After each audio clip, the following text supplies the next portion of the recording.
जय श्री कृष्णा। राधे राधे भगतजनों। कल हमने दशा माता की 8वीं कहानी सुनी थी। आज दशा माता व्रत का 9वां दिन है। आज 9वीं कहानी सुनते हैं। कहानी शुरू करती हूँ। एक गांव में एक बुढ़िया ब्राह्मणी रहती थी। वो बहुत ही गरीब थी। उसके एक बेटा था। एक दिन उसने अपने बेटे से कहा कि बेटा, कुछ काम किया करो जिससे कि 4 पैसे की आमदनी हो और हमारा जीवन सुचारू रूप से निर्वाह हो सके। अब मेरे बुढ़ापे के कारण मेरे हाथ पैरों ने जवाब दे दिया है। यह सुन लड़का अब गांव वालों के जानवर चराने लगा। एक दिन लड़का पशुओं को पानी पिलाने नदी पर ले गया। वहां पर महिलाएं स्नान करके दशा माता का डोरा ले रही थी। उनके पास एक डोरा बच गया था। तब एक स्त्री ने कहा कि इस लड़के से पूछो यह किसका है। यदि यह उच्च वर्ग का हुआ तो हम बचा हुआ डोरा इसी को दे देंगे। तब एक स्त्री ने लड़के से पूछा कि तुम किसके हो, तुम्हारे घर में कौन कौन है। तब लड़के ने बताया कि केवल एक बुढ़िया माँ है मेरे घर में। तब स्त्री ने फिर से पूछा तुम्हारी जाति क्या है। तब लड़के ने कहा कि मैं ब्राह्मण हूँ, कोई काम न मिलने के कारण मैं गाय चराता हूँ। स्त्रियों ने लड़के को एक डोरा देते हुए कहा कि तुम इसे ले जाकर अपनी माता को दे देना और कहना कि इसका पूजन और व्रत करें। हम तुम्हें सीधा और पूजा की सामग्री भी दे देती हैं, इसे भी अपनी माँ को जाकर दे देना।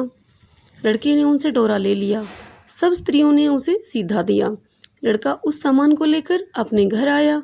उसने दरवाजे से ही माँ को पुकार कर कहा कि माँ, गठरी को उतार ले, मैं बोझ से दबा जा रहा हूँ। जब बुढ़िया माँ ने अपने बेटे की आवाज़ सुनी तो वह दौड़कर दरवाजे पर आई और दरवाजा खोला। गठरी में सीधा देखकर माँ बहुत प्रसन्न हुई। माँ ने अपने बेटे से पूछा कि यह सब कहाँ से लाए हो।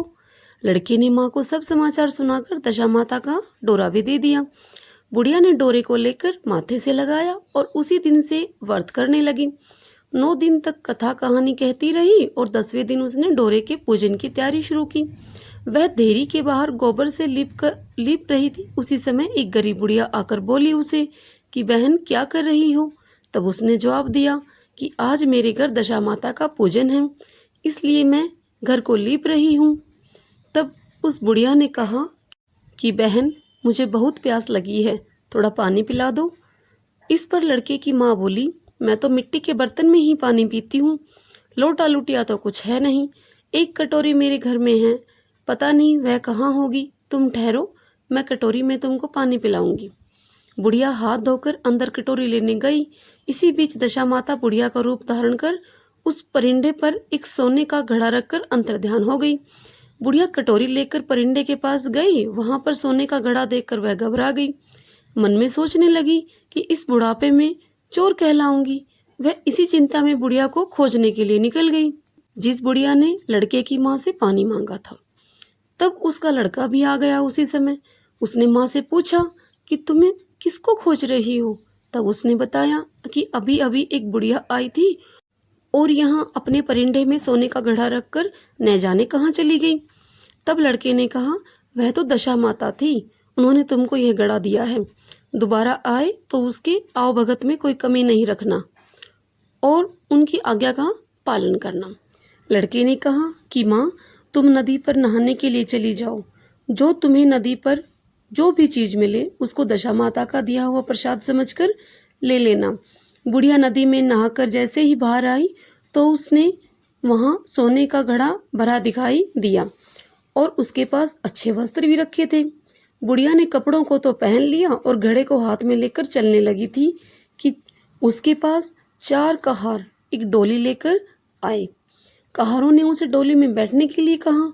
बुढ़िया जब घर पहुंची तो उसने देखा कि उसके घर की जगह एक आलीशान महल खड़ा है। बुढ़िया महल के अंदर चली गई। वहां उसने श्रद्धा पूर्वक और भक्ति भाव से दशा माता के डोरे का पूजन किया और हाथ जोड़कर दशा माता से वरदान मांगा कि जिस प्रकार तुमने मुझे संपत्ति दी है उसी प्रकार मेरे घर में एक सुशील बहू भी आ जाए, तभी यह घर शोभा देगा। कुछ दिनों के बाद लड़के का विवाह हो गया और सुंदर व सुशील बहू बुढ़िया के घर में आ गई। बुढ़िया ने दोबारा दशा माता से वर मांगा कि जैसे मेरे बहू बेटे सुशील और सज्जन हैं उसी प्रकार के पुत्र भी मैं पाऊं। कुछ दिनों के बाद बुढ़िया के यहाँ एक पुत्र रूपी रतन पैदा हुआ। बुढ़िया ने अपनी बहू को पास बिठाकर समझाया कि मेरी यह सब संपत्ति दशा माता की दी हुई है। उन्हीं की कृपा से तुम इस घर में आई हो। मेरे मर जाने के बाद यदि कोई मैले कुचैले कपड़े पहनकर बुढ़िया तुम्हारे घर में आए तो उसका श्रद्धापूर्वक स्वागत करना। यदि उसकी नाक बहती हो तो उसे आंचल के छोरे से पोंछ डालना। उससे घिन मत करना। उससे प्रार्थना करना कि यह सब आपका ही दिया हुआ है। जब भी दशा माता का दौरा पड़े तब उसको तुम भी अवश्य लेकर श्रद्धापूर्वक उसका पूजन और व्रत करना। जब भी तुम्हारे ऊपर संकट के बादल फिर आए तो सुहागिनों को न्योता देना। दशा माता की कृपा से तुम्हारी सब इच्छाएं अवश्य पूरी होंगी। कुछ दिनों के बाद बुढ़िया का स्वर्गवास हो गया। दशा माता ने सोचा कि बुढ़िया के घर चलकर देखना चाहिए कि उसकी बहू सास के कहे अनुसार पालन करती है या नहीं। तब एक दिन दशा माता वृद्धा भिखारिन का वेश धारण करके उसके घर में आई। उसे देखते ही बहू खड़ी हो गई, उसके पांव छुए और बालक को उसकी गोद में डाल दिया। उसकी श्रद्धा भक्ति भाव से दशा माता बहुत ही प्रसन्न हुई। उन्होंने उसको आशीर्वाद दिया कि धर्म बुद्धि तेरे में है, भगवान तेरा सदैव कल्याण करेंगे, भंडार भरपूर रहेगा, तू जो इच्छा करेगी वह तुझे अवश्य प्राप्त होगी। दशा माता ने जैसी कृपा बुढ़िया ब्राह्मणी पर की वैसी ही कृपा सब भगत जनों पर बनाए रखना। बोलो दशा माता की जय। हे दशा माता, इस कहानी को कहते सुनते उकारा भरते सब पर अपनी कृपा करना, सबकी मन की अभिलाषाएं पूरी करना।